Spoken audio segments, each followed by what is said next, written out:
Hello there.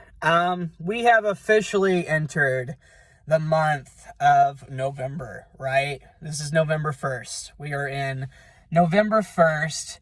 And, I was kind of thinking, or, it's been a couple years I've thought this, how, Thanksgiving really doesn't mean anything anymore. I mean, we like to eat and fill our bellies, but, culturally, no one really gives a shit about Thanksgiving. It's we gotta put the pumpkin up. It's time for Santa.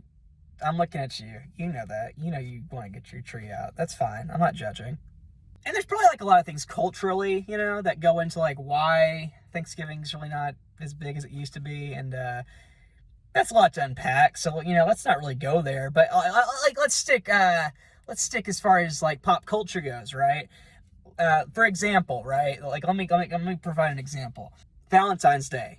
There's a handful of movies, television, whatsoever, music, all the cards that they do candy during Valentine's. I don't know if you've heard about this. They do little hearts. Yeah. Halloween, movies, television, horror movies, all that stuff. Haunted mansions that you can go into, museums where the animals come alive. There's that. Christmas, Santa Claus. I'm sorry, Jewish people and the other religions, but Santa Claus. These other holidays have so much content, have so much movies, have so much, stuff that kind of get you all festive and ready. And but when you think about it, there's not a lot of that for Thanksgiving. I mean, really, when I ask you this, can you name me 30 Thanksgiving movies? Well, if you can't, I'm going to do it for you. I'm going to name 30 Christmas movies. I'm going to go over 30 Christmas movies in the month of November. I said Christmas, didn't I? See? See?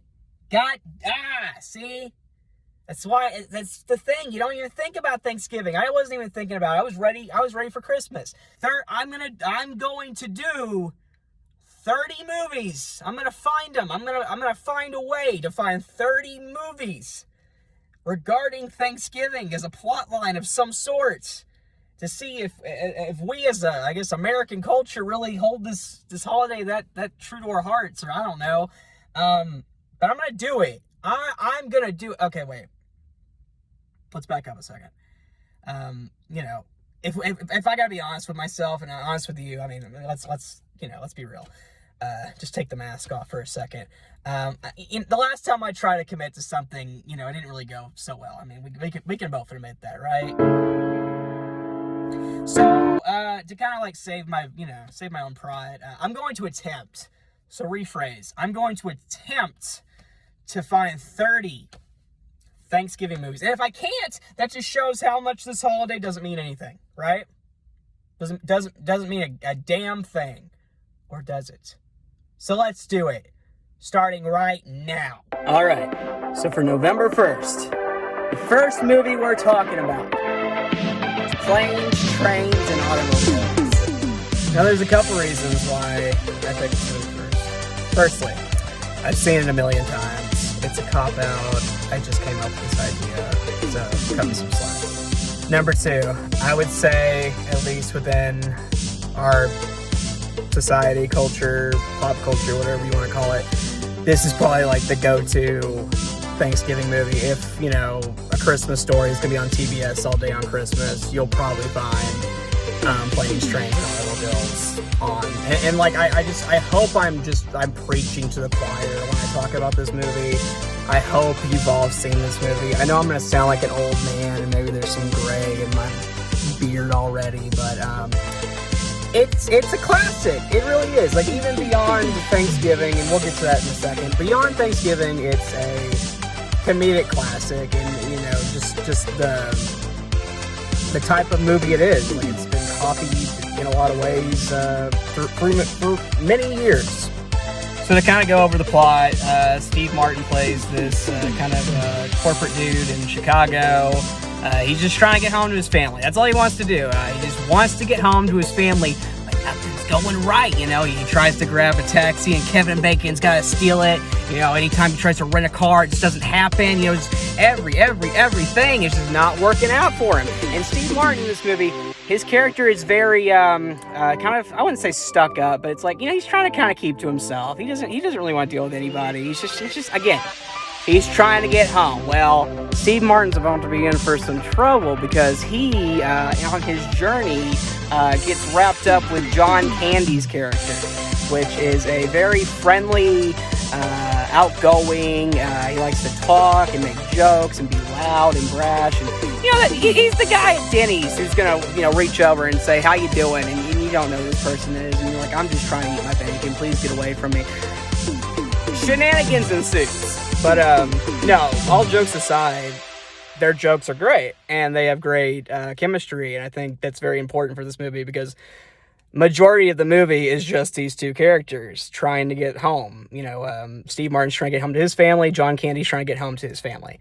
That's all you know, and their journey is the jokes and the trivial nonsense that comes with it. The movie is directed by John Hughes, and, you know, Breakfast Club, Ferris Bueller's Day Off, Breakfast Club, Ferris Bueller's Day Off, Pretty in Pink. I'm not a scientist. I don't know all this. You have Wikipedia. You know what he did. You know what's funny about John Hughes? John Hughes is the director I watch when I want to get a viewpoint of the 80s. And, you know, I don't even know what all those movies, what year they're set. I mean, I know it's in the 80s, but, like, I don't know a specific time frames. But if I ever want to get that viewpoint, or, you know, I guess it's not really it might not be, like, the most reality-based, but, you know, like, what a pop culture, what you think the 80s is for a kid born in 1996, I watch his movies, and I think he's one of those directors who, he finds kind of the perfect points in the ways of, like, you know, there's a lot of cheesiness, there's a lot of, you know, kind of, sentimental moments, you know, like, with any, like, just that kind of the music you would kind of think of in, like, an 80s music, kind of cheesy, but it's, like, for me personally, like, it's just enough. It's like he puts just enough to where it's not too much, to where it's still funny, to where you feel things, to where, you know, you care about these characters. I mean, that's throughout a lot of his movies. You know, a lot of his characters. You have the characters that are like, oh, that guy's kind of a dick, and it's like, oh, but he's nice, or oh, that guy's kind of annoying, but oh, it's kind of sad. Like, he's or was a phenomenal director, a phenomenal writer, and you know, R.I.P. So in relation to Thanksgiving that this movie has, like I said, they're trying to get home to Thanksgiving, and I think that's one of the things that kind of works for this movie, because throughout the movie, Steve Martin's, you know, kind of getting in contact with his wife, telling her, like, oh, we're gonna get there, we're gonna get there, and she's being pretty patient with him. You know, she's like, okay, you know, I hope you make it. But I tell you what, if this was Christmas, you know she'd be on his ass. She'd be like, motherfucker, I told you to get a plane ticket. I told you to be prepped to get home for Christmas. But it works because it's Thanksgiving and no one gives a shit. So there's, I guess, a point in that call. But no, I mean, I think this movie could probably be set at any point. Like, it's kind of a technicality kind of thing. Like, there's nothing necessarily Thanksgiving-y about it. I mean, I guess kind of sort of, but it's like snow in Chicago, so it kind of is almost Christmassy. But again, like, that kind of shows the choices you have for Thanksgiving movies. Like, it's probably, maybe, we'll find out, the best Thanksgiving movie you can find. As far as, like, that family, you know, traveling, getting together for the holidays kind of thing. So, I'd give it, like, 10 gobbles out of 10 gobbles. I don't know what our point thing is, but it's a great movie. And if you have not seen Planes, Trains, and Automobiles, do it. So that is the end for day one, November 1st. We talked about Planes, Trains, and Automobiles. I will try my damnedest to keep doing this the whole month. So thank you for watching. Stay safe. And have a good Thanksgiving.